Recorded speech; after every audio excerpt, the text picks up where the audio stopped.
Let's bring in Democratic strategist Bishop Garrison, co-founder of the Joseph Rainey Center for Public Policy, and Republican strategist Brian Darling, founder and president of Liberty Government Affairs. Hey, guys, thanks for joining me on this holiday.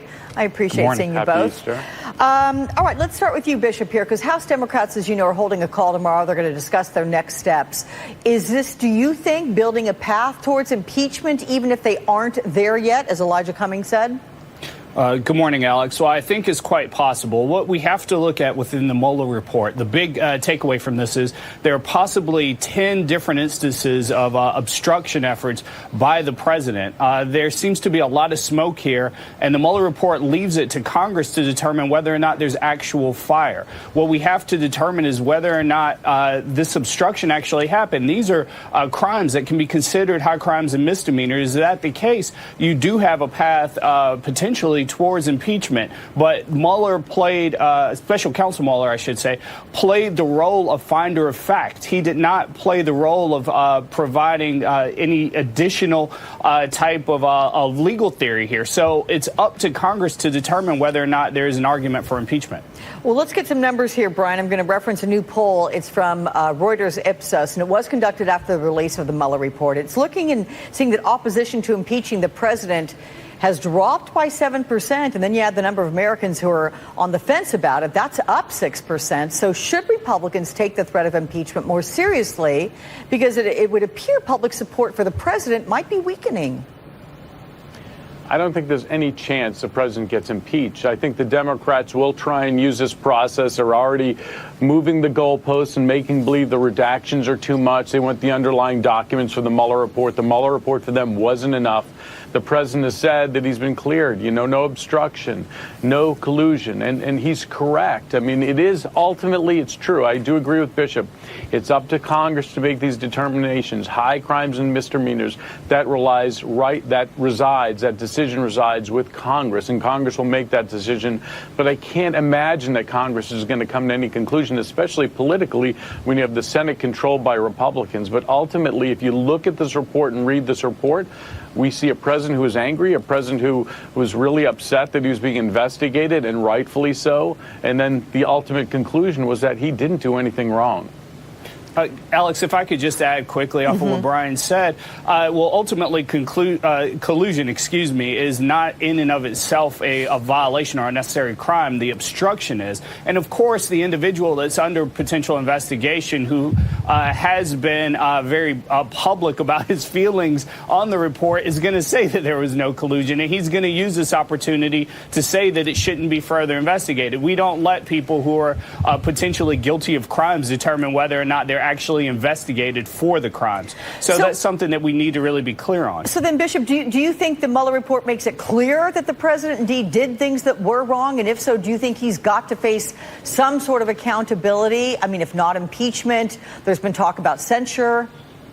Well, I think, again, and I agree with this, I think the Special Counsel Mueller went out of his way to ensure that he was not making a determination of guilt here. He was providing evidence as a finder of fact, and it is up to Congress to continue down this path. I think, again, there is a great deal of smoke here. Where there's smoke, there typically is fire. So it is up to Congress to find that fire. I think that's something that Brian and I agree on. This is much bigger than partisan politics. We as a nation need to understand and know that we can trust our government and trust the institutions that we rely on daily. And in order to do that, we have to go forward with this investigation. You know, Brian, I asked the president's 2020 campaign press secretary, Kayleigh McEnany, about her position on all this yesterday. Take a listen to a clip from that exchange.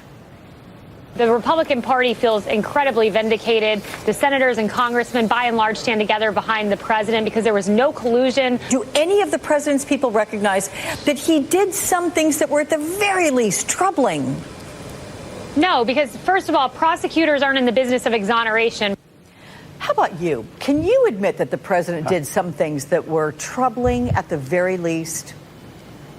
Well, Yeah, but we've had an investigation where it's disclosed all these private conversations, the president dropping some salty language, and we don't usually see that. And if that's the worst he did, if he dropped some F-bombs and said some things that were inappropriate, I'm okay with that. But ultimately, this investigation cost millions of dollars, went over almost 2 years. And what did they find? They did prosecute many individuals, but the president wasn't one of them. And you know why? Because he didn't do anything wrong. Under Article 2 of our Constitution, he has the power to hire and fire. If he considered hiring and firing people, that's what he does. That's his power under the Constitution, and you can't prosecute him for that. So when you look at this report and look at Congress, though. Under the Take Care Clause, Article 2, Section 3, Clause 5, if he obstructed justice, he wasn't taking care of law to ensure that it was upheld faithfully.